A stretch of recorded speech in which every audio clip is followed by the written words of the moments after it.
Hey everyone, welcome back to the Chinese Sayings Podcast. I thank you all for tuning in and listening.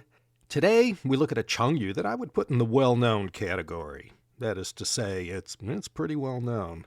Máo Suì Zì Jiàn. This one has a nice backstory and takes place in the Warring States period, that richest and most fertile time when some of the best and longest-lasting Chengyus emerged. And for the 16th or 17th time already, we're reaching into that veritable gold mine of Chengyus and great stories from ancient China, the record of the grand historian. And this one comes to us from the chapter Ping Yuan Jun Yu Qing Lie Zhuan, the biography of Yu Qing, Lord Ping Yuan. And this Lord Ping Yuan, or Ping Yuan Jun, was also called Zhao Sheng. He was the younger brother of King Huiwen of Zhao, and served as chancellor to both King Huiwen and his successor, Lord Ping Yuan's nephew, King Zhaocheng. And from the start of Huiwen to the end of Zhaocheng was 298 to 245 BC. Lord Ping Yuan, he lived from 308 to 251 BC. And this was during a very consequential time in the history of Zhao and the whole Warring States period. And we'll get to all that in the story behind this Chengyu, Máo Suì Zì Jiàn. As far as the four characters that make up this Chinese saying, Mao Sui, well, that was a person's name. He was not anyone of particular consequence from greater Chinese history, and to be honest, not even from his time. We don't know the dates when he lived. We assume because the grand historian went to the trouble to mention him that, well, he did once walk this earth. And Zì Jiàn means to recommend oneself or to step up and volunteer. So, Máo Suì Zì Jiàn means Mao Sui volunteers himself. Let's dive right into the story. Mid-3rd century BC. We all know it won't be long before Ying Zheng, the king of Qin, puts an end to the other 6 warring states. Pretty much since the mid-4th century BC, Qin state had commenced its long march to unify China, and under the long-reigning Qin King Zhaoxiang, Qin was proving to be an unstoppable force who put constant stress on the other warring states.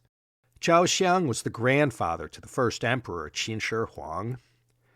And by this time in Chinese history, late warring states, just before unification in 221 BC, the remaining states knew without forming alliances, they'd be swallowed up by Qin. And Zhao's number came up in the year 262 BC, when their army clashed with the Qin army led by one of the most victorious generals in world history, Bai Qi, at Changping, today's Gaoping, in Shanxi province near the Henan border. And this battle yielded that old Chengyu from Season 6, Episode 6, Zhishang Tanbing. How can we forget Zhao Kuo?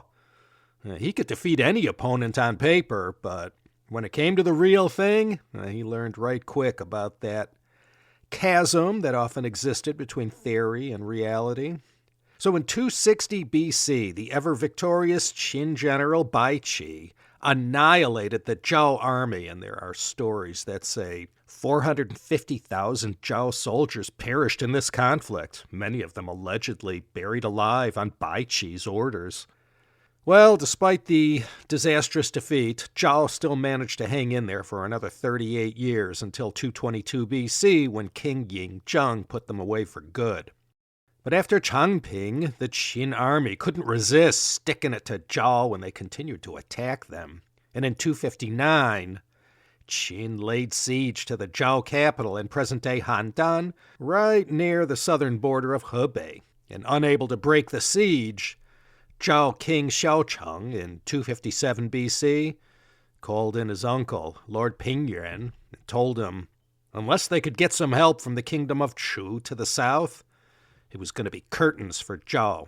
And after discussing the matter, it was agreed that Lord Ping Yuan would select 20 capable men from among his 3,000 manke, or followers, to accompany him on this secret mission to Chu, where he planned to meet with their king Cao Lie and try to enlist his help in sending troops to break this siege Qin had set up around the Zhao capital. And when Lord Pingyuan was selecting his 20 men, well, he got as far as 19 and had some trouble finding that last member of his delegation to Chu. And as time passed, one of his hangers-on, Mao Sui, stepped forward and volunteered himself to Lord Pingyuan, and he said, "Let me be your 20th man and help out in this dark hour for Zhao."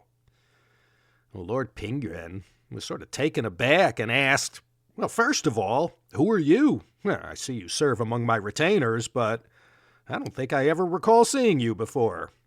And Mao Sui replied that, well, he had worked in the capital for 3 years now and had been serving loyally, to which Lord Pingyuan replied frankly, "Well, you must not be too terribly talented or capable, because I cannot recall a single achievement or deed attributed to you that might allow me to remember who you are."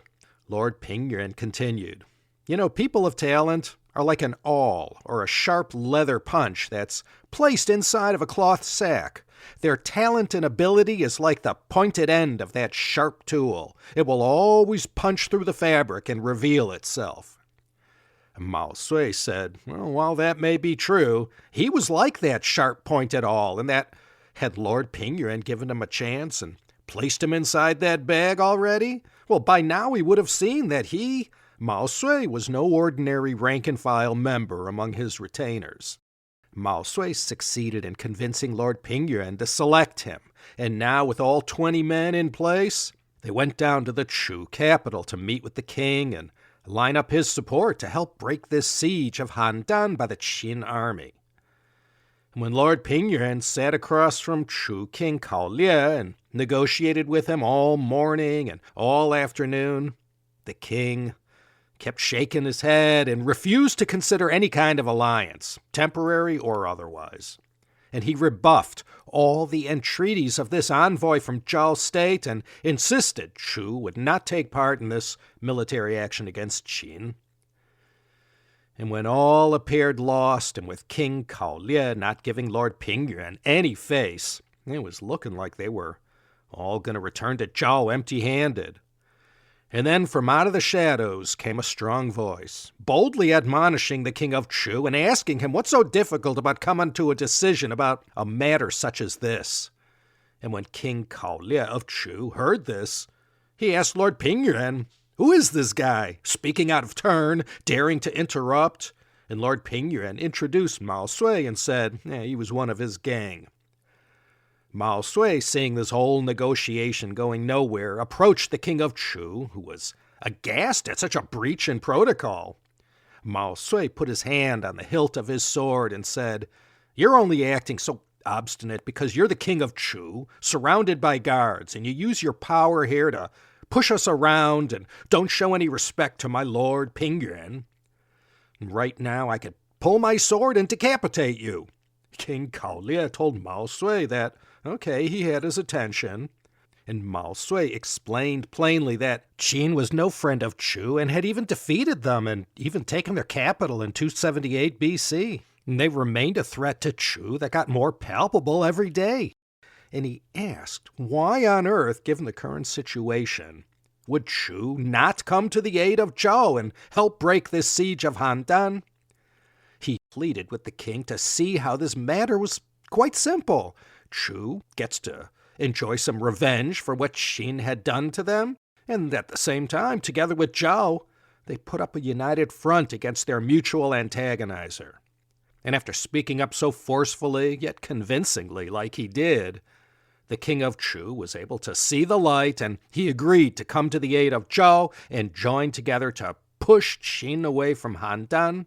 And after Lord Pingyuan returned to Zhao, even though a week ago he had no idea who Mao Sui was and that he had been in his organization for 3 years, he treated Mao Sui as an honored guest.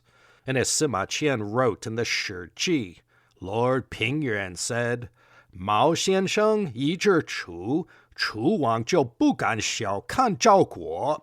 As soon as Mr. Mao arrived in Chu, the king of Chu did not dare to look down on Zhao. And thanks to Mao Sui's exhortations, the Chu king indeed came to Zhao's defense, and along with forces sent from Wei State, Qin was overwhelmed and had to retreat. and thus the siege of the Zhao capital, Handan, was broken. As for Mao Sui, well, he was sort of a one-hit wonder, and there's very little, if anything else, mentioned about him beyond his walk-on role he played in assisting his lord Ping Yuanjun at a most critical hour. He had boldly volunteered himself as worthy to be among these 20 retainers selected for this mission, and despite Lord Ping Yuan's reservations concerning Mao Sui's abilities, when the moment came to shine, Mao Sui rose to the occasion.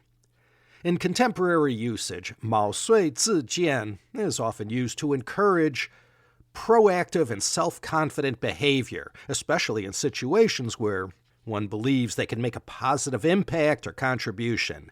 It conveys the idea of stepping up and taking the initiative and showcasing one's abilities without waiting for others to recognize them. It sometimes happens when in public or in one's place of employment, or like Mao Sui when serving your nation. In desperate times when a champion is needed, you volunteer your services and then go on to make all the difference in overcoming the challenge of the moment and assist in achieving whatever the objective is. So that's the tale of Mao Sui. He wasn't anyone of consequence, but when the time came, he wasn't afraid to volunteer at a crucial moment and went on to show that he had what it took to solve the crisis or problem at hand. Máo Suì Zì Jiàn, a good one to use. Local, state, and national volunteers, they're among the most noble. So let's all keep Mao Sui in the back of our mind. Okay, that's going to be it. My thanks as always to Emma and the Chengyu Yanjiu Zhongxin for all her help in getting this CSP episode produced and into your podcast listening queue. So, until the next time, damas y caballeros, this is Laszlo Montgomery signing off from Santa Monica, California, wishing you all my very best, and like Mao Sui did to King Kaolie, exhorting you to come back next time for another exciting episode of the Chinese Sayings Podcast.